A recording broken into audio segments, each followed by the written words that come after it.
Yeah. Zaman bir qəfəsdir biz içində məhkum.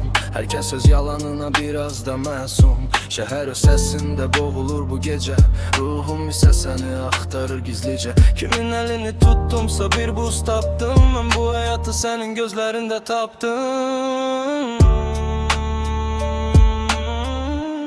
Sen benim tek həqiqətim, tek sönmez nurum.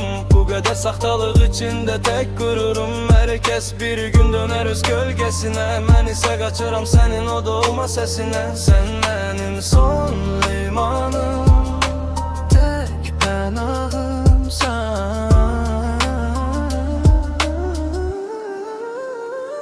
Bax yenə tozlu vitrinlər, bəzəkli yalanlar, vicdanını bir qəpiyə bazarda satanlar. Vədələr verilir amma hamısı bir senari. Bu dumanlı yolda itirdik o köhnə vüqarı. Mən yoruldum bu maskalardan, bu boş sədadan. Sən qoparıb aldın məni o bitməyən bəladan. Sən mənim radarıma düşməyən tək hədəfsən. Bu çirkli tarixdə yazılmış ən saf səhifəsən. Nə maşın, nə bina, nə də boş bir ehtiras. Sənin bircə kəlmə ruhuma ən gözəl libas. Hər kəs satar səni bir ovuc parıltıya. Sən isə günəş oldun mənim bu qaranlığıma. Tək həqiqətim sən qalan, hər şey yalan. Mənim bu viranəmdə tək sən oldun qalan.